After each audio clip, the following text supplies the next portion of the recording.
Bismillahirrahmanirrahim. Assalamualaikum. I hope you all students will be fine. Okay, students, now we are going to start our next chapter, that is related to inflation.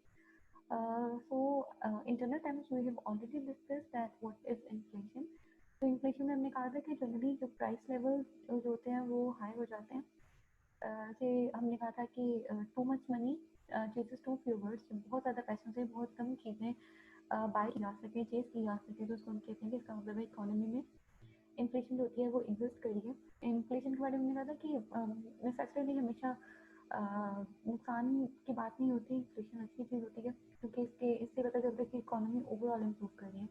लेकिन अगर hyper inflation होती है, मतलब beyond the limit inflation चली जाती है, तो वो इकोनॉमी के लिए बहुत डेंजरस सिचुएशन होती है क्योंकि वो रिच को रिचर, मतलब जिन लोगों के पास ऑलरेडी इन्वेस्टमेंट है, कैपिटल है, पैसे हैं, वो उस पैसे से बहुत ज़्यादा पैसे कमाने शुरू कर देते हैं. और जो गरीब है वो उसके पास रिसोर्सेज तो इंक्रीज होते नहीं हैं, लेकिन जो प्राइसेस की इंक्रीज होने की वजह से जो उसकी वेलबींग है, जो उसकी लाइफ है, वो बहुत इफेक्ट होती है. अगर हम यहाँ से स्टार्ट करते हैं तो कहते हैं you might notice inflation on a routine shopping trip और especially when you see a reference to prices in an old book or movie. ठीक है, वो कहते हैं कि नॉर्मल अगर आप शॉपिंग ट्रिप के लिए भी जाते हैं तो भी आपको रूटीन शॉपिंग ट्रिप में अंदाजा हो जाएगा कि इन्फ्लेशन एग्जिस्ट कर रही है. मतलब जो लोग प्रोडक्ट की बाइंग एंड सेलिंग, मतलब से फॉर एग्जाम्पल अगर घर में आप ग्रॉसरी के लिए जाते हैं ना, आपको पता चल जाएगा कि लास्ट मंथ में या लास्ट वीक में ये प्रोडक्ट आपको कितने की मिली थी, अब कितने की मिली है. ठीक है, या वो कहते हैं किसी ओल्ड बुक की प्राइस के अंदर आप देख सकते हैं कि क्या डिफरेंस आ गया. और मूवी की कोई पूछ सकता है, कहते हैं for example in 1960 movie psycho, a hotel, कोई होटल का नेम बता रहा है, room for one night was priced eight just $10. ठीक है, वो कहता है अगर एक होटल है, आप होटल में रूम बुक कराते हैं तो उसका जो रेंट है वो $10 है. इन चैप्टर मतलब वो पुरानी बात है, और अगर आप वहाँ पर करने की कोशिश करेंगे तो ये रेट्स होंगे, they will be very high. कहते हैं in chapter 19 we define inflation as the growth in overall price. देखो ये उसने वही वाली बात बताई है, inflation as the growth in overall level of prices in an economy. अगर इकोनॉमी के अंदर ओवरऑल प्राइसेस जो होती हैं वो राइज होना शुरू हो जाती हैं, इंक्रीज हो जाती हैं, तो इसका मतलब है इकोनॉमी में इन्फ्लेशन एग्जिस्ट कर रही है. सो इन्फ्लेशन अक्सर when prices rise through out the economy. कहते हैं इन्फ्लेशन तब अक्सर करती है जब इकोनॉमी में ओवरऑल प्राइसेस होती हैं वो क्या कर जाती हैं, राइज कर जाती हैं, इंक्रीज कर जाती हैं.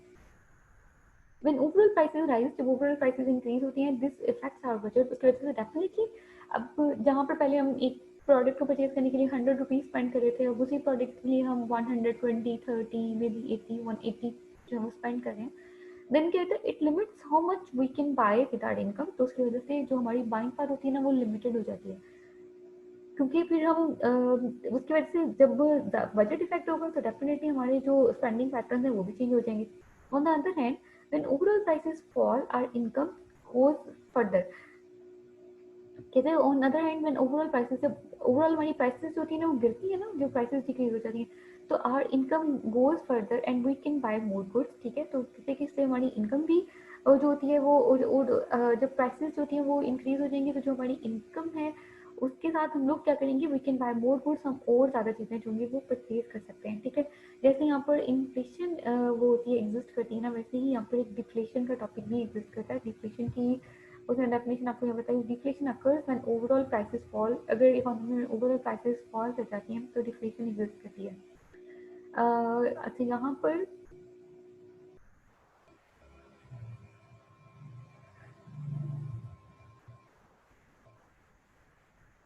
कहते हैं imagine an annual inflation rate of 100%. कहता है कि जो एनुअली इन्फ्लेशन है वो 100% है. अगर एनुअल इन्फ्लेशन 100% है तो उसका मतलब है आज जो प्रोडक्ट ₹1 की मिल रही है कल वो ₹2 की हो जाएगी, आज जो 2 की मिल रही है वो ₹4 की. 100% ही प्राइसेस में क्या आ जाएगा, इंक्रीज आ जाएगा. At this rate prices would double every year. Prices हर साल डबल हो जाएंगी, 100% ही इंक्रीज हो जाएंगी. How would this effect your life. आपकी लाइफ उससे कैसे इफेक्ट होगी. Would it change what you buy. Definitely आपकी लाइफ न्यूज से इफेक्ट होगी, आपका आपका जो स्पेंडिंग पैटर्न है वो भी चेंज हो जाएगा. Would it change your savings plan. आपके सेविंग्स प्लान बिल्कुल चेंज हो जाएंगे. Would it change the salary you negotiate with your employer. Of course yes. मतलब आपने अपने एम्प्लॉयर के साथ नेगोशिएट करके सैलरी फिक्स की थी, ठीक है मैं आपके लिए जॉब परफॉर्म करता हूँ, मुझे 50,000 दे दें. इन्फ्लेशन एग्जिस्ट करती है, आप 50,000 में अपने एक्सपेंसेस मैनेज कर रहे थे, हर चीज़ डबल होके 1 लाख में चली गई है, तो definitely now you will request कि आपकी जो सैलरी है उसको भी डबल करके जो है 1 लाख किया जाए, ताकि आप अपनी लाइफ स्टाइल को, अपनी वेलबींग को मैनेज कर सकें. वो कहते हैं, yes, it would change your life on daily basis पे आपकी लाइफ चेंज हो जाएगी. Now imagine that prices double every day. कहते हैं अब इमेजिन करें कि हर दिन में प्राइसेस चेंज हो जाते हैं. This was the situation in Zimbabwe in 2008. कहते हैं जिम्बाब्वे में 2008 में यही सिचुएशन थी. When the inflation rate reached about almost 80 billion% per month. कि पर मंथ इतना ज्यादा, मतलब 80 billion% जो था वो पर मंथ जो था वो इसमें इंक्रीज आ रहा था. This is an example of what economist call hyper inflation. इसको हम हाइपर इन्फ्लेशन कहते हैं. And extremely high rate of inflation and it completely stimulates economic activity. Or in Zimbabwe, for example, average citizens could barely afford necessities like bread and eggs. तो उसमें कहते हैं कि ज़्यादातर जो उसके वो लोग थे वो सिर्फ और सिर्फ अपनी नेसेसिटीज़ को ही अफोर्ड कर सकते थे.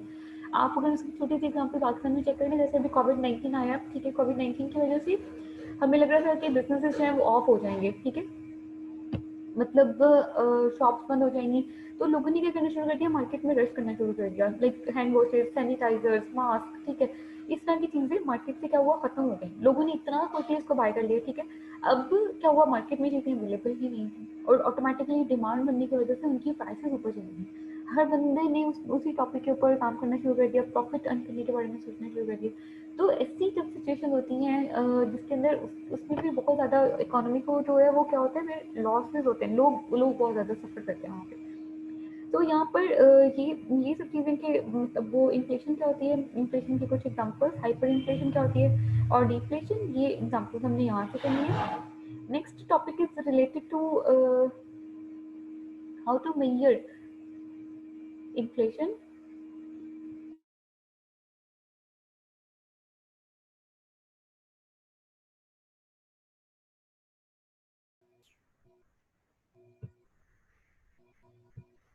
So in the topic that how to measure inflation, he is taking a measure that is consumer price index. ठीक है, वो consumer price index को जो है वो देख रहा है.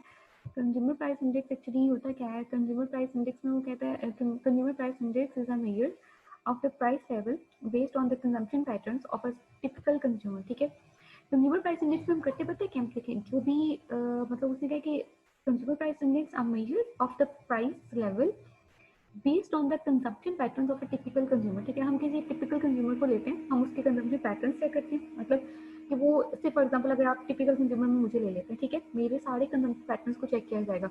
यस, मैं क्या क्या कंज्यूम कर रही हूँ, फूड में क्या कंज्यूम कर रही हूँ, लिविंग में क्या कंज्यूम कर रही हूँ, ट्रैवलिंग में क्या कंज्यूम कर रही हूँ, फ्यूल में कितना है मेरा, इलेक्ट्रिक कंजम्पशन कितनी है, ठीक है, शैम्पू है या फेस वॉश है या हैंड वॉश है या सोप है, ठीक है, टूथपेस्ट, मतलब ओवरऑल उसकी पूरी की पूरी हम कंजम्पशन, मतलब कि कंजम्पशन पैटर्न के अंदर वो यहाँ पे ये आपको बता भी रहा है कि बेसिकली वो क्या करता है, the consumer price index essentially covers the price of a typical basket. ठीक है, हमने बेसिकली इसके अंदर प्राइसेस को कंपेयर करना है. अच्छा, प्राइसेस वो कहते हैं कि प्राइस किसकी होगी, ऑफ अ टिपिकल बास्केट. एक टिपिकल बास्केट की बास्केट अब क्या होगी, goods and services purchased bye a representative consumer. ठीक है, वो यहाँ पे इन द यूनाइटेड स्टेट में वो किसी यूनाइटेड स्टेट में ले रहे हैं. ठीक है, लाइक मैं यहाँ पे कह रही कि हम इतना स्पेसिफिक उसकी बास्केट की बात करते हैं, उस बास्केट में जितनी भी गुड्स, फॉर एग्जांपल अगर मेरी बात हो रही है तो मेरी बास्केट में मैंने कितनी गुड्स कंज्यूम की हैं, कितनी सर्विसेज कंज्यूम की हैं, with the passage of time हम उसके मतलब से फॉर एग्जांपल आप मुझसे कहेंगे मैम डेटा दे दें आप अपना जनवरी कि 2020 का, उसके बाद हमसे कहते हैं जनवरी 21 में आप अपना वो बता दें कि जनवरी 2020 में जो आपने गुड्स एंड सर्विसेज कंज्यूम की उसकी कितनी प्राइसेस देगी.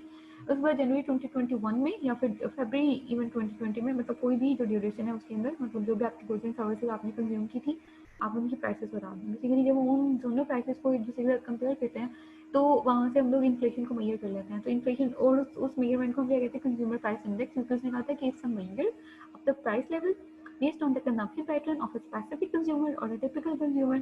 अब यहाँ पे वो कहते हैं what is that basket, basket क्या है, बास्केट के अंदर तो वही होंगी ना गुड्स एंड सर्विसेज. वो क्या, इन एडिशन टू ग्रॉसरीज होंगी, देयर इज क्लोथिंग, आपकी क्लोथिंग होगी, ट्रांसपोर्टेशन होगी, आपकी हाउसिंग होगी, मेडिकल केयर होगा, आपकी एजुकेशन होगी, and many other goods and services, और बहुत ज़्यादा अदर गुड्स एंड सर्विसेज भी हो सकते हैं जो कि आप वहाँ पे नॉर्मली यूज़ करें.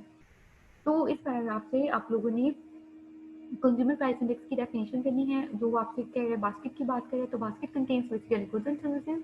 गुड्स एंड सर्विसेज में क्या क्या हो सकता है उसने आपको बता दिया कि आपकी डेली की ग्रॉसरीज होंगी, क्लोथिंग होगी, ट्रांसपोर्टेशन है, हाउसिंग है, मेडिकल है, एजुकेशन है, एंड सो मेनी मोर. ठीक है, computing the consumer price index के अंदर आप लोगों ने इसका एक फॉर्मूला अपने पास जो है वो याद करना है.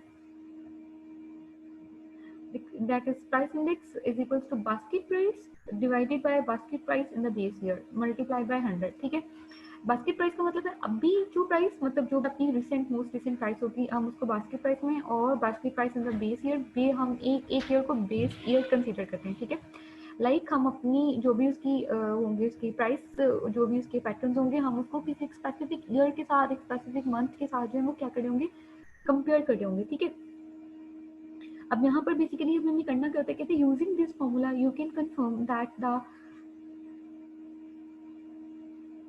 consumer price increase for 2017 is 100 and that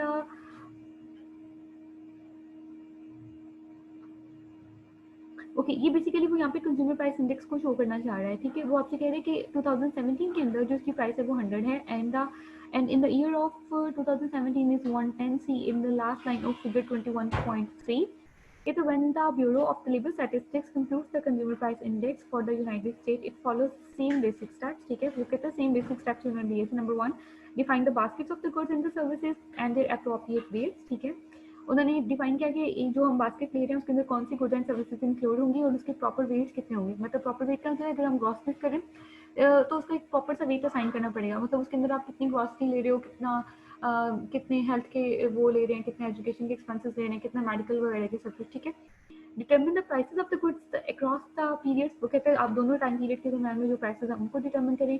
convert to the index number for each period और उसको आप फिर इंडेक्स नंबर के अंदर क्या कर लेंगे कन्वर्ट कर लेंगे। ठीक है, ओके तो बेसिकली यहाँ पे ये 3 स्टेप्स होते हैं। आपको बता दें कि पहले आप basket of goods and services और उनके प्रॉपर वेट्स असाइन कर लें। ठीक है, प्रॉपर वेट्स का मतलब उसकी क्वांटिटी है उसका नंबर। फिर आप उसकी जो है वो प्राइसेस डिटर्मिन कर लें। प्राइसेस के बाद आप उसको किसमें कन्वर्ट कर लें इंडेक्स नंबर में ईच पीरियड के लिए। तो आपके पास हर एक प्रोडक्ट के लिए, ठीक है, ग्रॉसरीज के अंदर, एजुकेशन के अंदर, मेडिकल के अंदर, हाउसिंग के अंदर, ट्रांसपोर्टेशन के अंदर कितना, बैंकिंग के अंदर कितना कितना जो है आपके सर्विसेज के अंदर जो चार्जेस थे उसमें कितना कितना जो था वो चेंज आता है। ठीक है,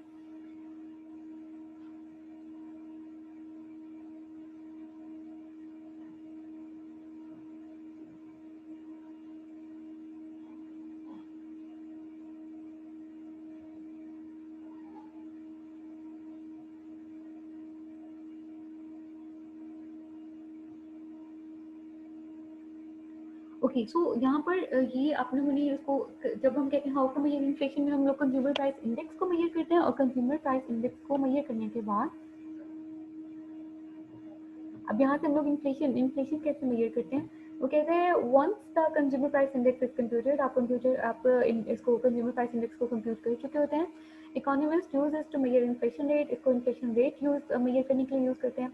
The inflation rate is calculated as a percentage change in the price level। ठीक है, वो कहते हैं as a percentage change, हम इसको कहते हैं मतलब एक प्रोडक्ट के अंदर एक टाइम पीरियड के बाद दूसरे टाइम पीरियड में जितना चेंज आता है उसका परसेंटेज चेंज होता है, हम उसको कैलकुलेट करते हैं।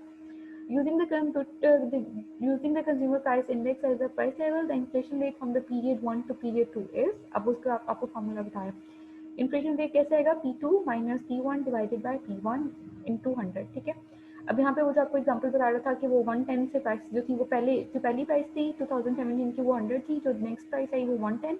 ठीक है, तो हम क्या करेंगे, जो आपके पास प्राइसेस आ रही थी हम कहते हैं P2 minus P1 divided by P1, like हम कहेंगे 110 minus 110 divided by 100 multiplied by 10, वो आपके पास कितना आ जाएगा, that will be equal to your 10%। वो आपके पास इन्फ्लेशन रेट आ जाएगा।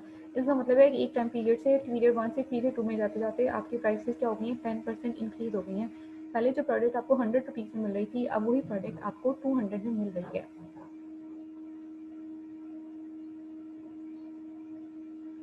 ठीक है, इसके बाद नेक्स्ट हमारे पास जो टॉपिक आ रहा है that is what problems does inflation bring. Inflation की वजह से कौन कौन से प्रॉब्लम्स हैं वो हमारे पास होते हैं।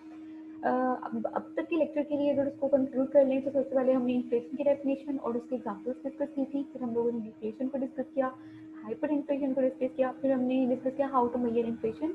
हाउ टू मेजर इन्फ्लेशन के अंदर हम लोग एक बार कंज्यूमर प्राइस इंडेक्स को कैलकुलेट करते हैं और वहाँ से हम लोग इन्फ्लेशन रेट को कैलकुलेशन करते हैं। ठीक है, ये चैप्टर आप देख लीजिएगा स्टूडेंट्स, और उसके बाद व्हाट प्रॉब्लम्स और व्हाट कॉजेज, मतलब इन्फ्लेशन की वजह से प्रॉब्लम्स कौन कौन सी होती हैं और कौन सी चीज़ है जो कि इन्फ्लेशन कॉज करती है, इन्फ्लेशन होती किस वजह से। 3 मेजर कंटेंट हमारे यही थे। What problems are inflation bring, ये हम इंशाल्लाह नेक्स्ट क्लास में डिस्कस करेंगे। अभी तक के लिए 2-3 चीज़ें हैं आपके पास, इन्फ्लेशन, उसकी डेफिनेशन और उसके एग्जाम्पल, डिफ्लेशन की डेफिनेशन और हाउ टू मेजर इन्फ्लेशन में कुछ छोटे-छोटे से माइनर सी वो टॉपिक्स हैं, इनको देखते हुए इसमें आपको कोई प्रॉब्लम या कन्फ्यूजन होती है, तो हम इसको जो है वो डिस्कस कर लेंगे और